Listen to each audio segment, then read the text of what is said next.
Welcome back to Warhammer Age of Sigmar Mortal Realms, your guide to the first 5 issues of your Mortal Realms subscription. I'm James. And I'm Esme.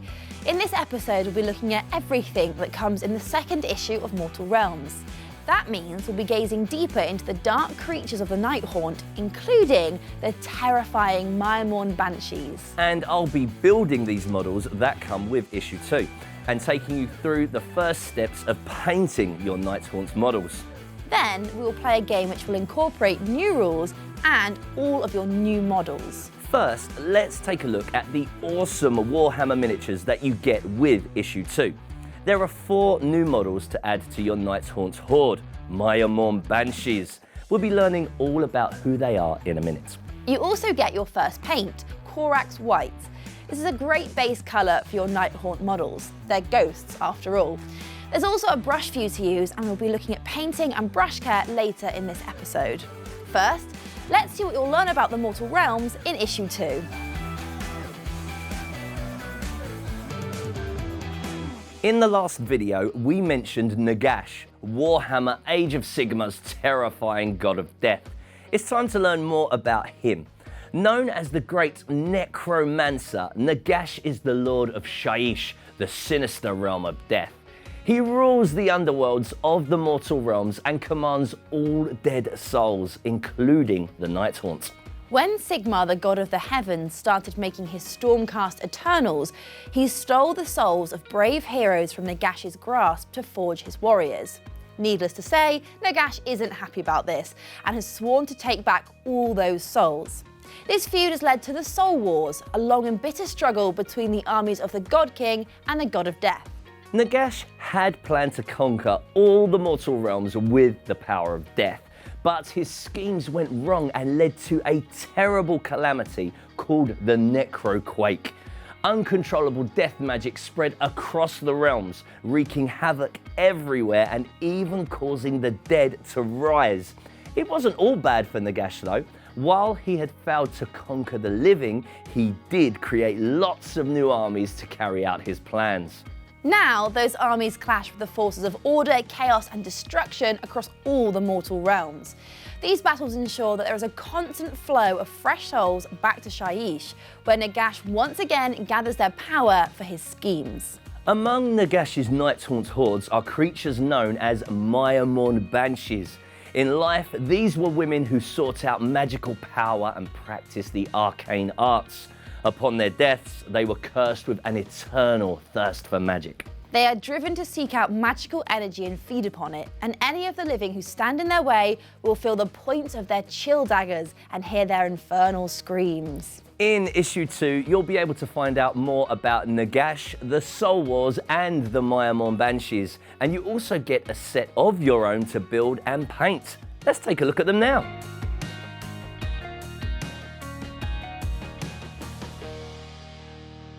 It's time to build your Miremorn Banshees. For this, you will need your sprue and clippers. Like your chain rasps from issue 1, the Miremorn Banshees come in several parts each, which you need to push together to build them. Parts 1, 2, 3 and 4 build one model, parts 5 to 8 make a second, the third uses 9 to 12, and the last Banshee is made from parts 13 to 16.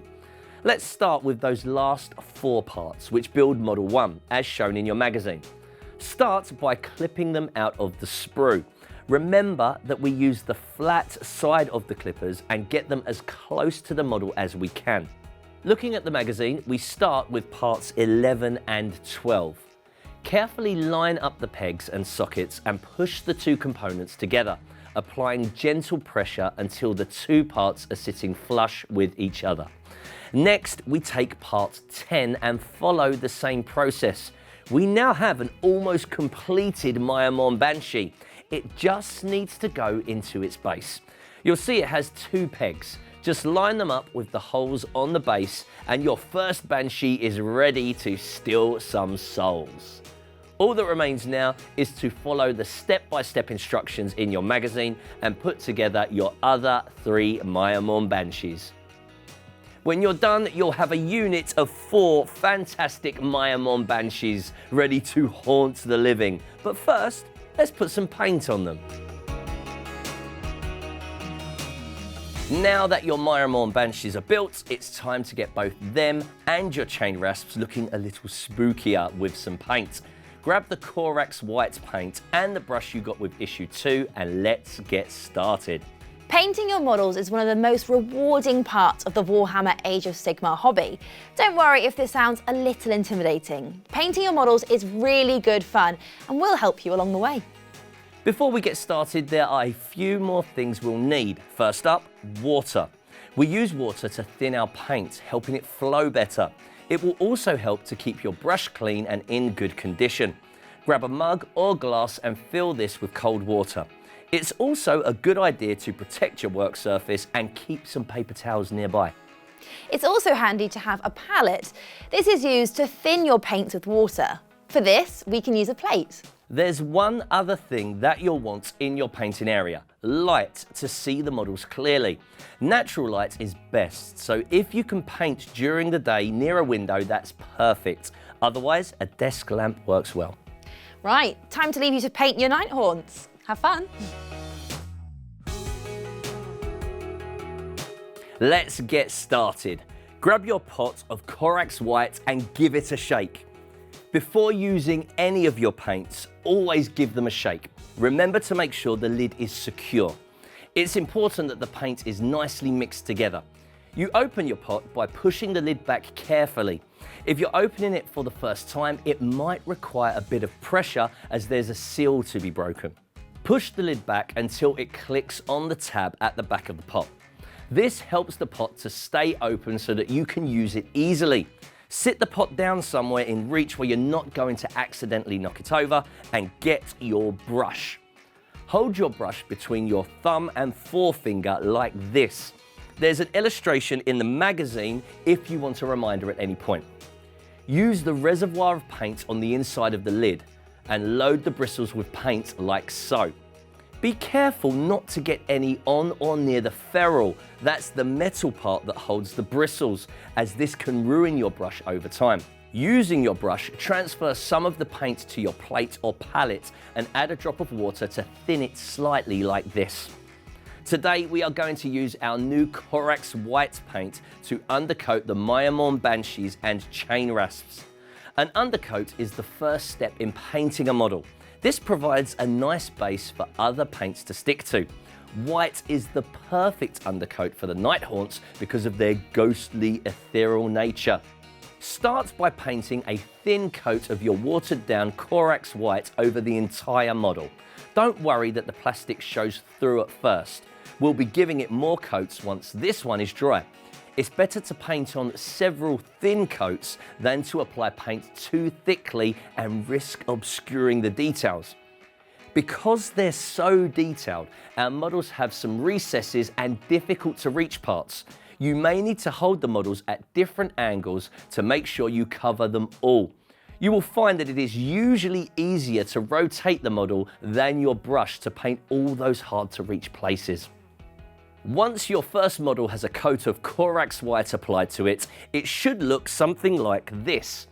Set it aside to dry while you apply the first coat of paint to your other 3 Maya Moore Banshees. Now is a good time to clean your brush. You want to do this regularly to stop paint drying into the bristles.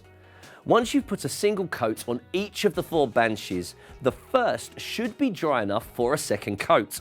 You'll see that after this second coat, there's much less grey plastic visible. A third coat should see the models fully covered and looking great, not to mention spectral and terrifying. Just remember to clean your brush often. With all 4 Banshees undercoated, it's time to move on to the chain rasps. These come on coloured plastic, but that doesn't change how you paint them. Just build the paint up in layers the same way. Like the Banshees, these have lots of recesses, so be careful to make sure you fully covered the models, even the bits under their robes. Remember to thin your paint and clean your brush regularly, and you'll have a horde of white chain rasps in no time. James, these are looking great. I can't wait to start painting my Stormcast Eternals in the next video. Thanks, and I'm looking forward to adding a ghostly glow to all of these night haunts, which I'll be doing in video 4. But for now, shall we play a game? Yep, definitely. I want to try out my Maya Morn Banshees.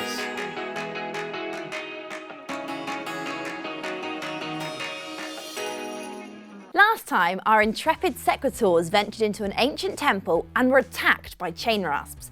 They fought off the restless spirits, but the temple holds more horrors for the warriors of Sigmar. That's right, because with a terrifying howl, a group of Maya Morn Banshees appear. Remember how we played last time, taking it in turns to move our models into base contact and fight? We're going to do the same again, but this time the sequitors will be fighting the 4 Maya Morn Banshees. So get out your battle mat and make sure your dice and range ruler are handy. You'll want a coin or other marker as well for when the sequitors are wounded, if they survive that long. I'm sure they will. Sigmar will protect them. First, we need to get our models onto the battle mat. The Stormcast Eternals are placed on the lightning bolts, and the Maya Morn Banshees go on the nearest skull to the sequitors. You can see this layout in your magazine. As we mentioned earlier, the Banshees have ambushed the sequitors, which means they get to fight first this time around. Let's see if I remember. First you pile in with your Maya Morn Banshees up to 3 inches, right? Yep, that's right. I want them to end up in base contact with the sequitors so that they can attack. What type of weapons do the Banshees have? They use chill daggers that let them roll 1 dice each to attack. So that's 3 dice then. Yep, looking at the magazine, the Banshees need to roll a 4 or more to hit. So let's see how we get on. Okay, so you get 2 hits, and each of my sequitors can take 2 damage before they die, so... Hold on a minute. Remember those chill daggers? They do extra damage. So what does that mean? What it means is that for each hit, I roll a dice and consult the D3 table in the magazine to see how much damage it does. I scored 2 hits, so I roll 2 dice. Whoa, that is 2 dead sequitors. This doesn't look very good for me. However, I still have 1 sequitor left, so let's see what they can do.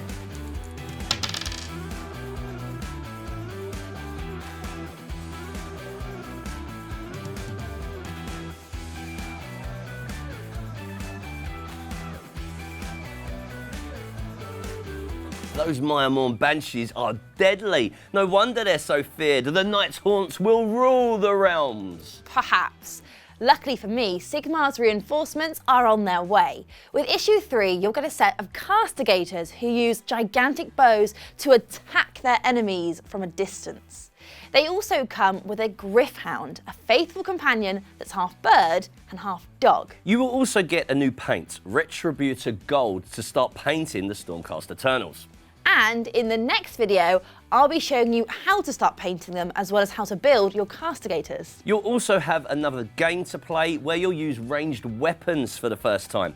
There's also lots more to learn about the mortal realms. You'll find out about storm hosts and night haunt processions and discover what castigators do. We'll be delving into all of that and more. And remember, if you haven't subscribed to Warhammer Age of Sigmar Mortal Realms yet, you can do so on the website and get regular deliveries of models, paints, scenery and magazines, as well as awesome subscription gifts. Check it out and we'll see you soon for our next video.